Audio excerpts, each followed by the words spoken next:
we reveal their plans and schemes. We show how the so-called land of free is not free at all, how it is under the yoke of a very large. While institutions continue to build their crypto holdings and retail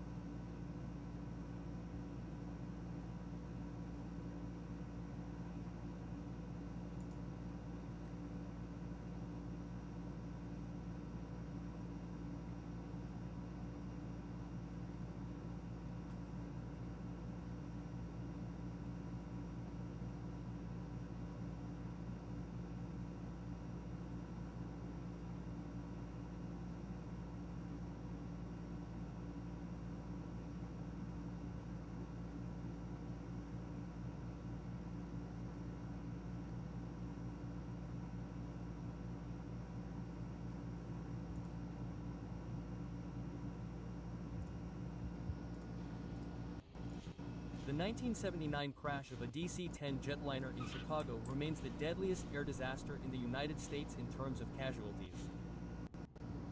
31 seconds into flight, the plane crashed left wing first into a trailer park. All 271 people on board died. And among them was a genius whose ideas formed the basis of secret government programs studying human consciousness. This man was Dr. Yitzhak Bentov. Why was the CIA so interested in his work? What mysteries does our mind hide, and what happens to us after death? In this video, you'll hear all the answers. Yitzhak Bentov was born in Czechoslovakia during World War II. His early years were marred by tragedy. He lost his parents and siblings in a Nazi camp. After surviving the horrors of war, he managed to move to Israel. Despite his lack of formal scientific training, his natural abilities were noticed. Bentov joined the Army's scientific division and contributed to the creation of Israel's first rocket. He later moved to the United States, where he continued his inventive work in the medical field. He developed a steerable medical catheter, a significant advance in cardiology. Colleagues considered him a brilliant, innovative thinker. Bentov's interests were not limited to engineering and medicine. His primary passion was studying the nature of human consciousness. This interest led him to develop a comprehensive model, outlined in his most famous book, Stalker of the Wild Pendulum, about the mechanics of consciousness. His theory of consciousness begins with the most basic level of matter, atoms. Bentov argued that nothing in the universe is at absolute rest.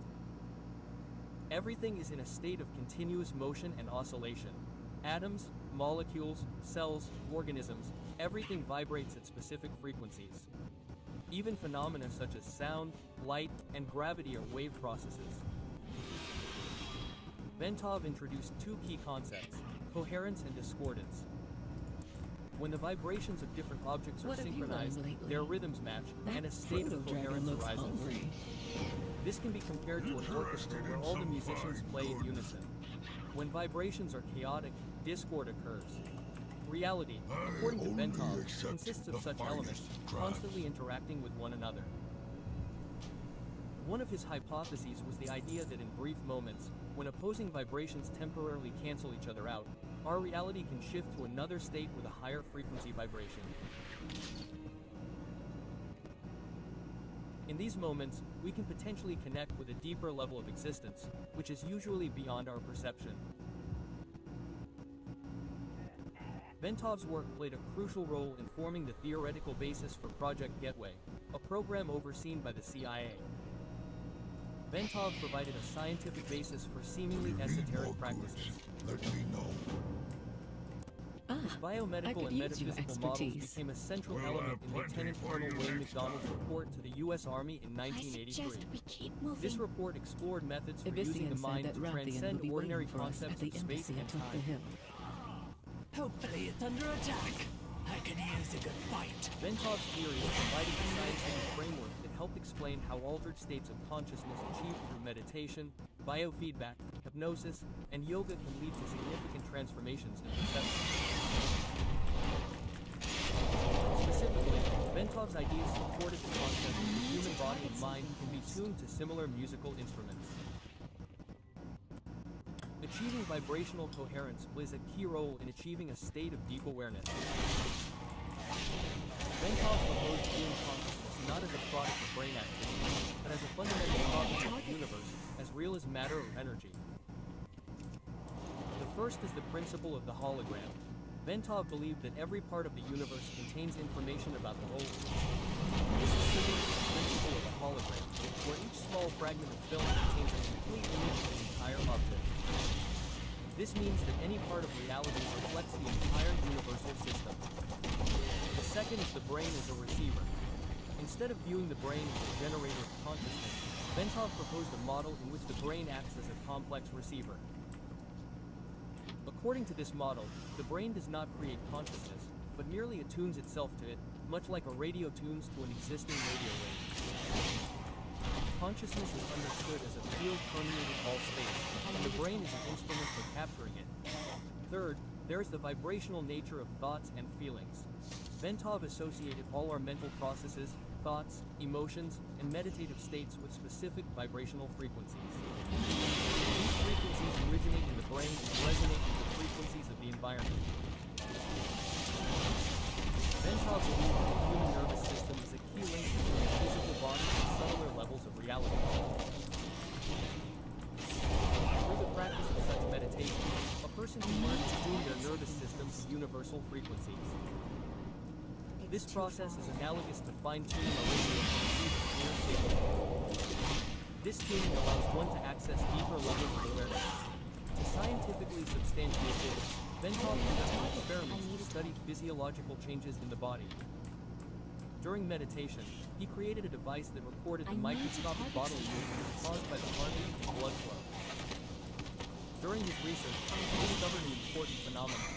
Under normal conditions, vibrations in the aorta are out of sync with the heart rate. However, in a state of deep meditation, these vibrations become completely synchronized. He called this phase synchronization. This means that the heart and aorta begin to work in perfect rhythmic unity, increasing efficiency and reducing energy expenditure. This discovery indicated that meditation not only induces mental changes but also leads to objective, measurable physiological shifts, optimizing the body's function. To the Dragon Isles, adventurers. ʟᴜ explained that our nervous system is an interface that allows us to perceive reality. However, the capabilities of our organs and senses are severely limited. We are unable to see light beyond a narrow range. We hear only a small fraction of the sound of the world. Consequently, we perceive only a small part of what really exists. We view the world through a narrow slit. As we evolve, both individually and as a species, this gap gradually widens. We begin to perceive more elements from the overall picture of reality. This isn't about different realities, but rather about our view of a single, larger reality becoming broader. Come on. He believed that it's not we who have a soul, the soul has us. The soul is an eternal entity, while the physical body is temporary. The body can be compared to a car, which the soul drives and then moves into another. The soul accumulates all the experiences gained during life and carries them into the future. On the physical level, people seem completely separate from each other. As we ascend to the level of the soul, we discover that our souls begin to touch and overlap. At the highest spiritual level, everything overlaps completely. There is no longer separation.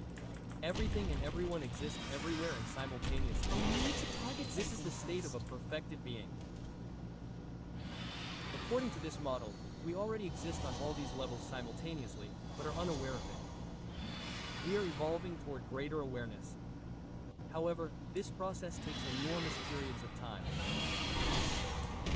ʟᴜ pointed out that phenomena such as infrasound and ultrasound have influences even if we don't consciously hear them. Infrasound is associated with paranormal experience. Of particular interest is the Schumann resonance. This is a natural electromagnetic frequency of the Earth, approximately 7.5 Hz. This frequency is close to the range of brainwaves associated with states of deep creative meditation. I need to get closer. ʟᴜ viewed the human body as an analogy to a musical instrument. According to him, each organ and system in the body can be imagined as playing a specific musical note. This approach helps us understand how vibrations can affect our health. I'm out of range. Disharmonies in the sound of the organ can lead to illness. He also studied brain function during meditation. He noted that experienced meditators often hear high-frequency internal sounds. ʟᴜ hypothesized that these sounds are generated by parts of the brain, and the brain uses these frequencies for internal communication. He also hypothesized that two small glands in the brain, the pineal and pituitary glands, could communicate with each other through vibrations transmitted through the fluid in the ventricles of the brain. A key part of ʟᴜ's work was his description of a cluster of symptoms that arise during intense spiritual practices. He called this 𝗖𴑜 syndrome. People experiencing this condition can experience a variety of physical and mental changes. Some effects can resemble the symptoms of schizophrenia. This means that intense practices have a profound effect on the psyche and should be undertaken with I caution. need to target something first. He proposed that these sensations are caused by standing waves arising in the fluid-filled ventricles of the brain. These waves can stimulate the central cortex, which is responsible for processing sensations from the entire body. This stimulation creates a closed circuit of electrical activity. People experience this as a flow of energy that begins in the feet, rises through the legs and spine to the head, and then descends, after which the cycle repeats. ʟᴜ called this process the 𝗖𴑜 reflex. When this stimulation loop engages areas of the brain, a person associated with pleasure can experience a state of extraordinary happiness and bliss. Samadhi. One of ʟᴜ's most compelling ideas is the hypothesis of cosmic consciousness, a state of expanding awareness and a deep connection to the universe. He proposed that during deep meditation, an electrical current accumulates in the sensory cortex of the brain. This current creates magnetic fields around the meditator's head. These fields pulsate in harmony with the body's rhythm, especially at a frequency of about 7 hertz. ʟᴜ hypothesized that in this state, the meditator's head begins to act like an antenna, tuned to receive electromagnetic fields from the Earth and space. Our planet's environment is permeated with constantly changing fields. ʟᴜ believed that a person in deep meditation is able to perceive and respond to these changes. The brain transmits this energy into new levels of awareness, granting meditators a deeper sense of connection with life and the cosmos. This could explain why some advanced yogis live in complete harmony with the world. ʟᴜ believed this state to be a form of natural resonance, a harmony with the universe. ᴖ𝗙's life was cut tragically short. Despite his early death, Jenny left a profound legacy. His pioneering work continues to inspire consciousness researchers worldwide. His unique ability to combine a scientific approach with an intuitive understanding of spiritual truths made him a figure that serves as a bridge between these two worlds. His models provided an invaluable conceptual framework for anyone seeking to understand the nature of our own consciousness and its connection to the universe.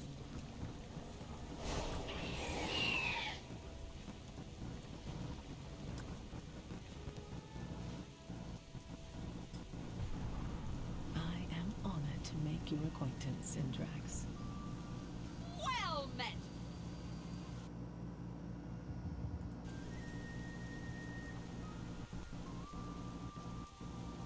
There are many mysteries in the world that defy conventional explanations.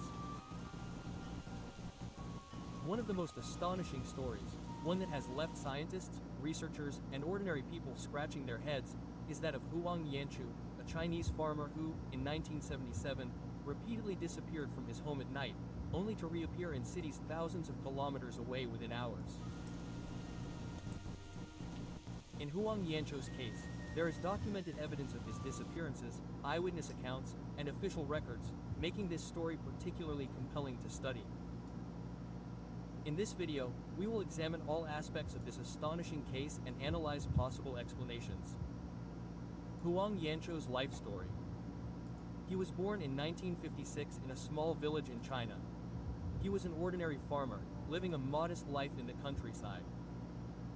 Almost nothing is known about his early life, except that his mother died when he was still a child. This likely left a deep mark on him and may have subsequently affected his mental state. In the 1970s, China was going through a difficult period in its history. After the Cultural Revolution, the country began a process of reconstruction and modernization. In the rural areas where Huan lived, life was hard and difficult. Farmers worked the land to survive and had little opportunity for travel or education. In this context, Wanzhou's disappearance seems even more inexplicable. The first disappearance. On July 27, 1977, when Wanzhou, who was 21 years old,